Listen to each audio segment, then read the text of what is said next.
నమస్తే. నా పేరు సుధా మాధురి. మా తల్లిదండ్రులు సుహాసిని సుందర సత్యనారాయణమూర్తి.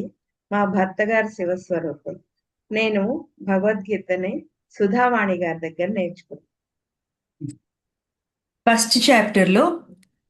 పాంచజన్యం హృషీకేశః 15th శ్లోక.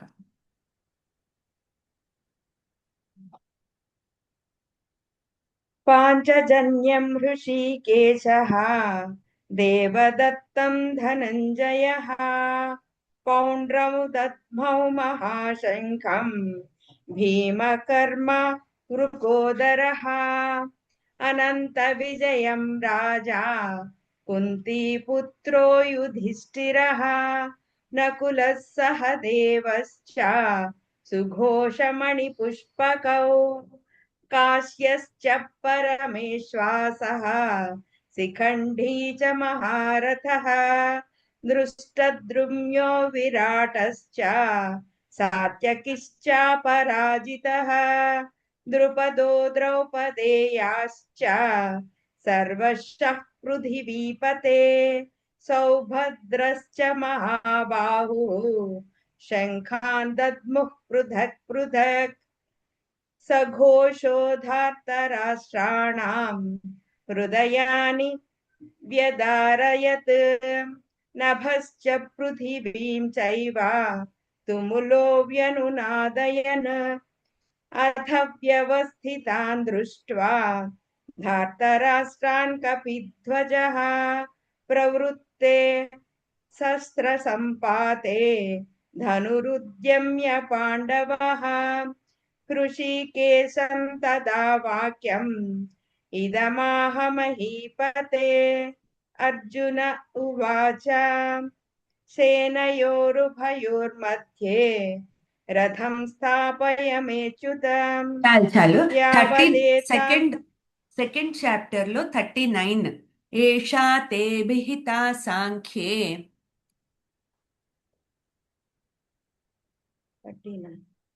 एषा ते विहिता साङ्ख्ये बुद्धिर्योगे त्विमां शृणु बुद्ध्या युक्तो यया पार्थ कर्मबन्धं प्रहास्यसि नेहाभिक्रमनाशोऽस्ति प्रत्यवायो न विद्यते स्वल्पमप्यस्य धर्मस्य त्रायते महतो भयात्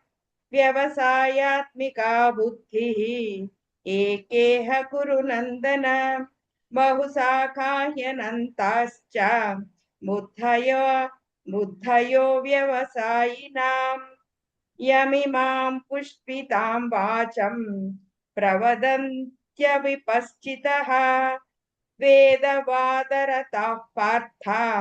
नान्यदस्तीति वादिनः कामात्मानः स्वर्गपराः जन्म कर्म फलप्रदां क्रियाविशेष बहुलां भोगैश्वर्यगतिं प्रति भोगैश्वर्यप्रसक्तानां तया प्रहृतचेतसां व्यवसायात्मिका बुद्धिः समाधौ न विधीयते त्रैगुण्य विषया वेदाः निस्त्रैगुण्यो भवार्जुन निर्द्वन्द्वो नित्यसत्त्वस्थः निर्योगक्षेम आत्मवान् यावानर्थ उदपाने सर्वतः सम्प्लुतोदके तावान् सर्वेषु वेदेषु ब्राह्मणस्य विजानतः कर्मण्येवाधिकारस्ते. థర్డ్ అధ్యాయం 8th శ్లోక. నియతం కురు కర్మత్వం. 8th नियतं कुरु कर्मत्वं कर्मज्यायो ह्यकर्मणः शरीरयात्रापि च ते न प्रसिद्ध्येद कर्मणः यज्ञार्थात् कर्मणोऽन्यत्र लोकोऽयं कर्म बन्धनः तदर्थं कर्म कौन्तेय मुक्तसङ्गः समाचर सह यज्ञाः प्रजा सृष्ट्वा पुरोवाच प्रजापतिः अनेन प्रसविष्यध्वम् एष दोस्त्विष्टकामधुक् देवान् भावयतानेन ते देवा भावयन्तु वः परस्परं भावयन्तः श्रेयः परमवाप्स्यथा इष्टान् भोगान् हि वो देवाः दास्यन्ते यज्ञभाविताः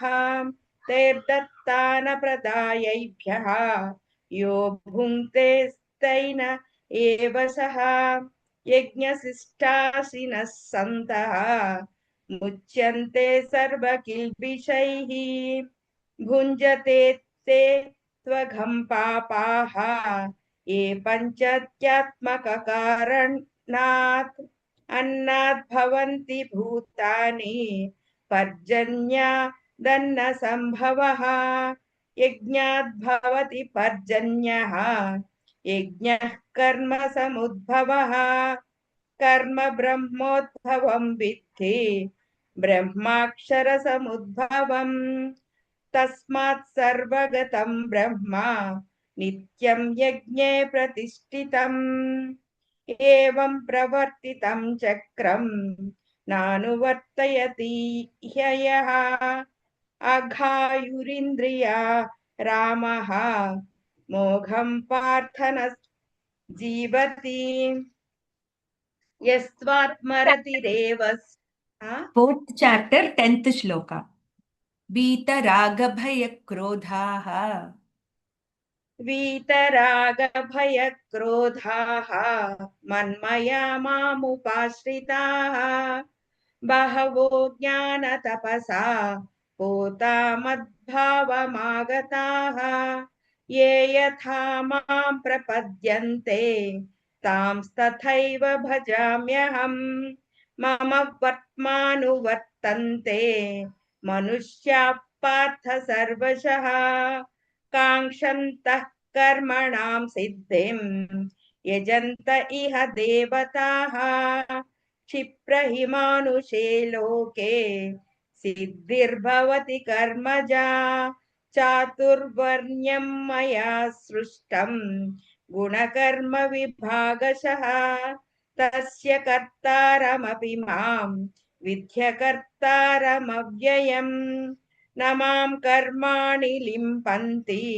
न मे कर्मफले स्पृहा इति मां योऽभिजानाति कर्मभिर्न स बध्यते एवं ज्ञात्वा कृतं कर्म पूर्वैरपि मुमुक्षुभिः कुरु कर्मैव तस्मात् त्वं पूर्वैः पूर्वतरं कृतं किं कर्म किमकर्मेति कवयोऽप्यत्र मोहिताः तत्ते कर्म प्रवक्ष्यामि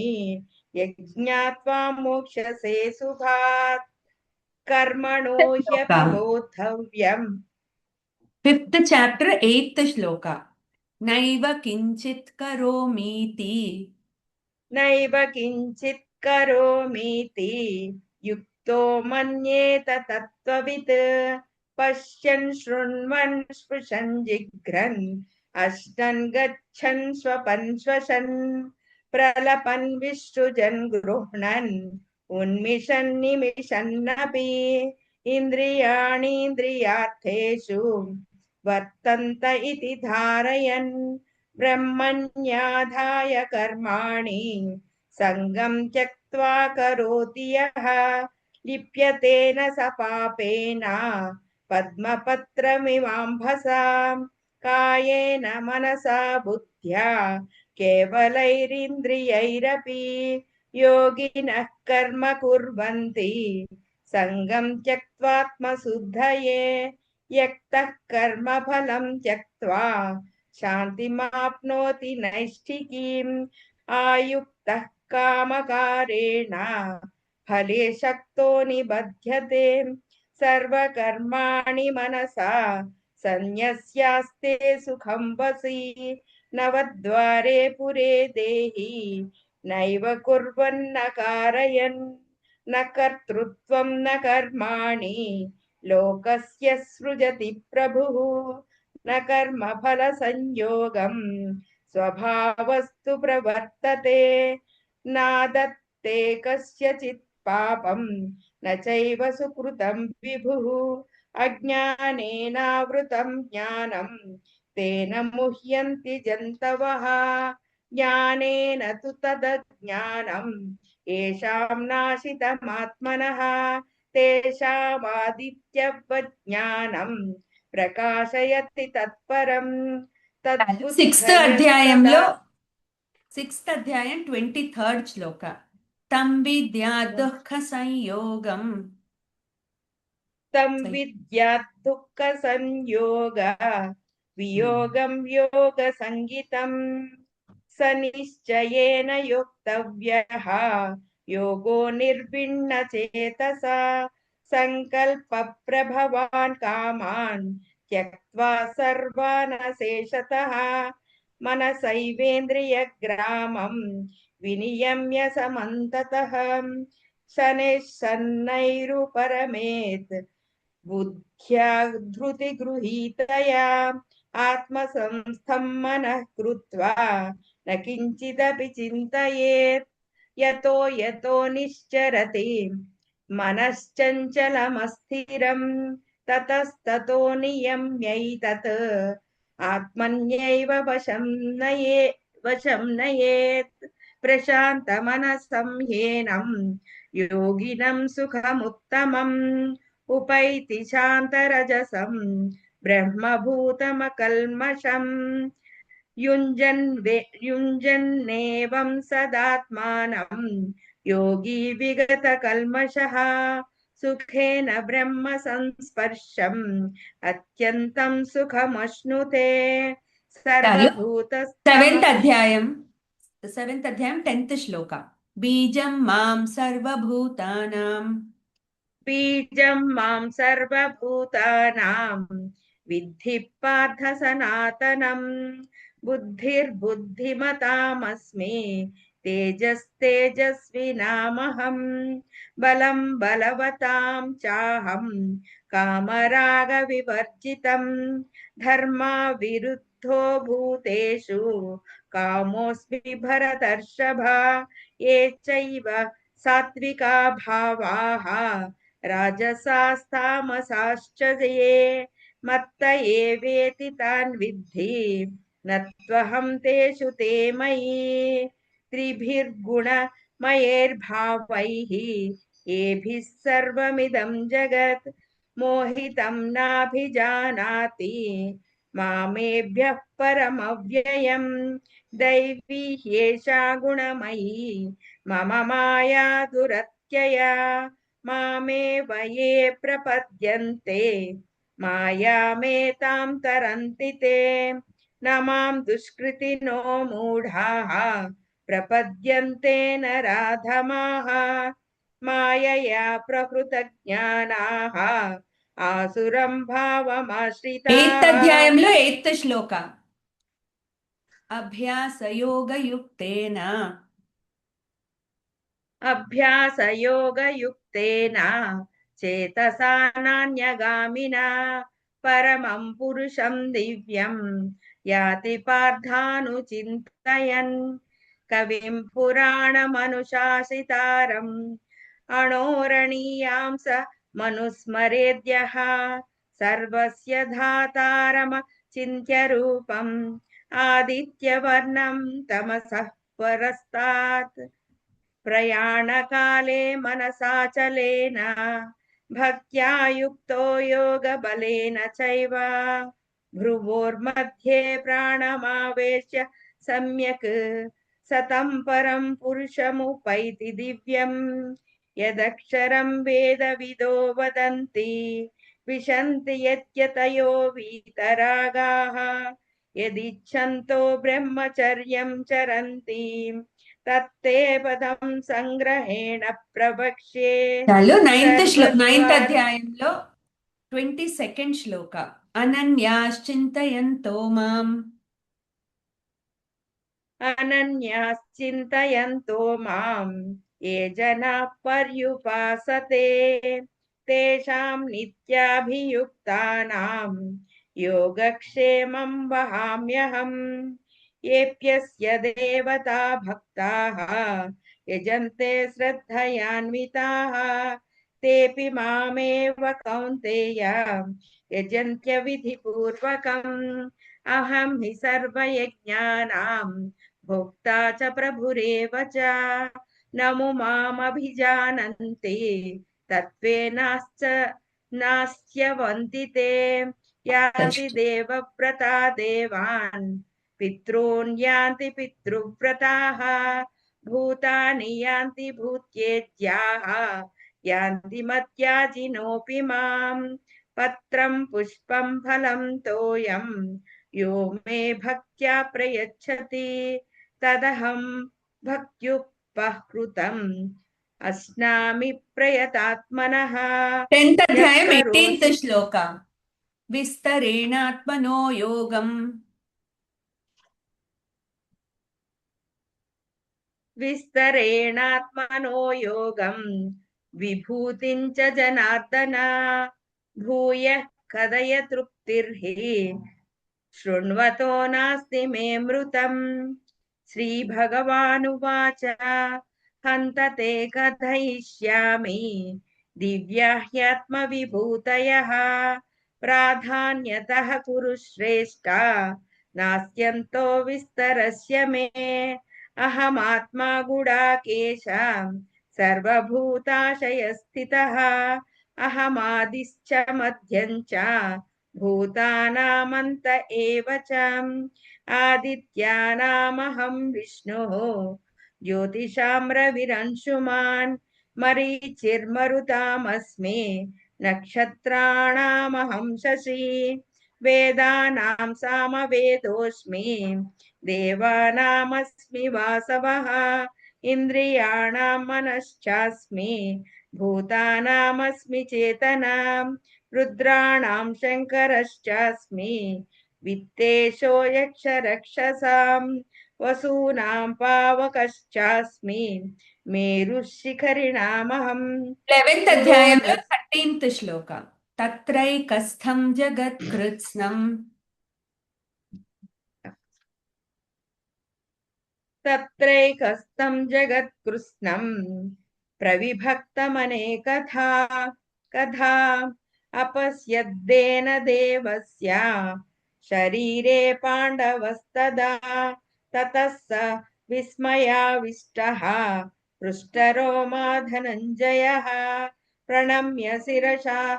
शिरसा देवं कृताञ्जलिरभाषताम्। अर्जुन उवाच पश्यामि देवांस्तव देवदेहे सर्वांस्तदा भूतविशेषसङ्घान् ब्रह्माणमीशं कमलासनस्थं ऋषींश्च सर्वानुरगांश्च दिव्यान् अनेकबाहूदरवक्त्रनेत्रं पश्यामि त्वा सर्वतोऽनन्तरूपं नान्तं न मध्यं न पुनस्तवादिं पश्यामि विश्वेश्वर विश्वरूपा किरीटिनं गदिनं चक्रिणं च तेजो राशिं सर्वतो दीप्तिमन्तं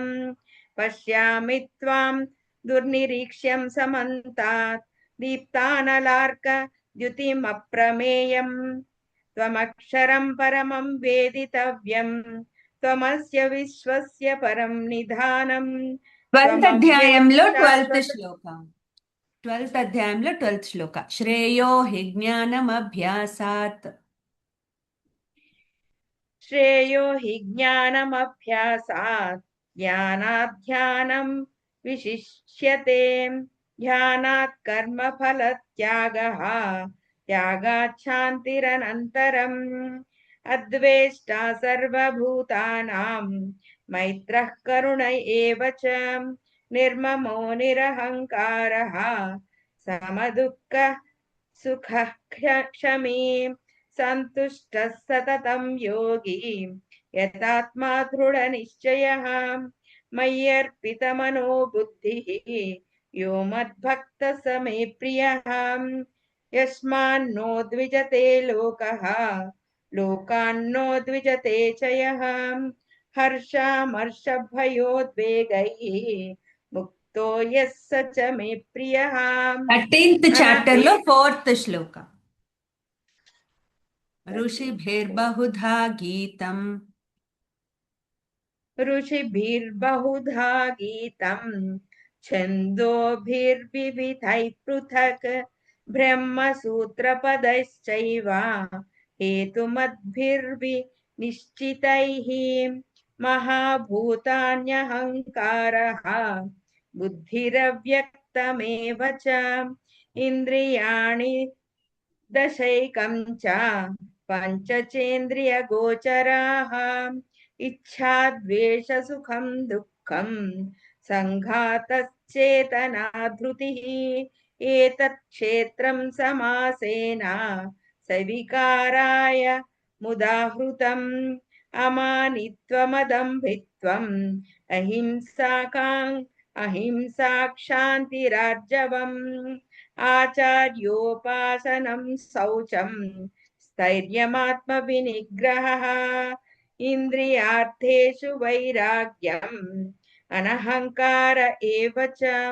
जन्म मृत्युजरा व्याधि दुःखदोष सुदर्शनम् असक्तिरनभिष्वङ्गः पुत्रदारगृहादिषु नित्यं च समचित्तत्वम् इष्टानिष्टोपपत्तिषु मयि चानन्ययोगेन भक्तिरव्यभिचारिणी विविक्तदेशसेवित्वम् अरतिर्जन संसदि 14th లో 3rd अध्या శ్లోక మమ యో నిర్మహద్ బ్రహ్మ मम यो निर्महद् ब्रह्म तस्मिन् गर्भं ददाम्यहम् सम्भवः सर्वभूतानां ततो भवति भारत सर्वयोनिषु कौन्तेय मूर्तयः सम्भवन्ति याः तासां ब्रह्म महत् योनिः अहं बीजप्रदः पिता सत्त्वं रजस्तमः इति गुणाः प्रकृतिसम्भवाः निभद्रन्ति महाबाहो देहे देहिनमव्ययम् तत्र सत्त्वं निर्मलत्वात् एकाशकमनामयम् सुखसङ्गेन बध्नाति ज्ञानसङ्गेन चानघ చాలు रजोरागात्मकम् 15th లో 5th శ్లోక నిర్మాణమోహాజిత సంగదోషాః 15th లో 5th निर्मा निर्माणमोहाजितसङ्गदोषाः अध्यात्मनित्या विनिवृत्तकामाः द्वन्द्वैर्विमुक्ता सुखदुःखसङ्गैः गच्छन्त्यमूढाः पदमव्ययं तत् न तद्भावसयते न तद्भावसयते सूर्यः न शशाङ्को न తద్భాసయతే पावक न न तद्भासयते न तद्भावसयते सूर्यः न शशाङ्को न पावकः यद्गत्वा न निवर्तन्ते यद्धाम परमं मम ममैवांशो जीवलोके जीवभूतः सनातनः मनःषष्ठानीन्द्रियाणि प्रकृतिस्थानि कर्षति शरीरं यदवाप्नोति यच्चाप्युत्क्रामतीश्वरः गृहीत्वैतानि संयाति वायुर्गन्धानि वासयात् श्रोत्रं चक्षुस्पर्शनं च रसनं घ्राणमेव च अधिष्ठाय मनश्चायं विषयानुपसेवते उत्क्रामन्तं स्थितं वापि भुञ्जानं वा गुणान्वितं विमूढानानुपश्यन्ति पश्यन्ति ज्ञानचक्षुषः 16th లో 11th శ్లోక చింతామపరిమేయాంచ చింతామపరిమేయాంచ ప్రళయాంతాముపాశ్రితాः కామోపభోగ పరమాः ఏతావదితి నిశ్చితాः ఆశాపాశశతైర్బద్ధాः కామక్రోధపరాయణాः ఈహంతే కామభోగార్థం అన్యాయేనార్థసంచయాన్ ఇదమద్య మయా లబ్ధం ఇవం ప్రాప్యే మనోరథం ఇదమస్तीदमपि మే భవిష్యతి పునర్ధనం అశో మయా హతః శత్రుః హనిష్యే చాపరానపి ఈశ్వరో హమహం భోగి సిద్ధోహం బలవాన్ సుఖీ ఆఢ్యోభిజనవానస్మి కోన్యోస్తి సదృశో మయా యక్ష్యే దాస్యామి మోదిష్యే ఇత్యజ్ఞాన విమోహితాః 17th చాప్టర్ లో సెకండ్ శ్లోక. శ్రీ భగవానువాచ త్రివిధా భవతి శ్రద్ధా దేహినాం సా స్వభావజా సాత్వికీ రాజసీ చైవ తామసీ చేతి తాం శృణు సత్వానురూపా సర్వస్య శ్రద్ధా భవతి భారత శ్రద్ధామయోయం పురుషః యో యశ్రద్ధః స ఏవ సః యజంతే సాత్వికా దేవాన్ యక్షరక్షాంతి రాజసాః ప్రేతాన్ భూతగణాశ్చాన్యే యజంతే తామసా జనాః అశాస్త్రవిహితం ఘోరం తప్యంతే ఏ తపో జనాః దంభాహంకార సంయుక్తాః కామరాగబలాన్వితాః కర్షయంతః శరీరస్థం భూతగ్రామమచేతసః మాం చైవాంతః శరీరస్థం తాన్ విద్యాసుర నిశ్చయాన్ ఆహారస్త్వాపి సర్వస్య త్రివిధో భవతి ప్రియః యజ్ఞస్తపస్తథా దానం తేషాం భేదమిమం శృణు. 18th చాప్టర్ లో 76th శ్లోక.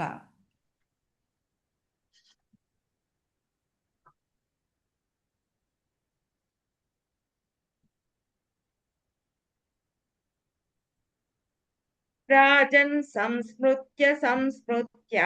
సంవాదమిమమద్భుతం కేశవార్జునయోః పుణ్యం హృష్యామి చ ముహుర్ముహుః తచ్చ సంస్మృత్య రూపమత్యద్భుతం హరేః విస్మయో మే మహాన్ రాజన్ హృష్యామి చ పునః పునః యత్ర యోగేశ్వరః కృష్ణః యత్ర పార్థో ధనుర్ధరः తత్ర శ్రీర్విజయోర్భూతిః ధ్రువా నీతిర్మతిర్మమ. ఓం తత్సదితి శ్రీమన్మహాభారతే శతసాహిస్రికాయాం సంహితాయాం వైయాసిక్యాం శ్రీమద్భీష్మ పర్వణి శ్రీమద్భగవద్గీతాసు ఉపనిషత్సు బ్రహ్మ విద్యాయాం యోగశాస్త్రే శ్రీకృష్ణార్జున సంవాదే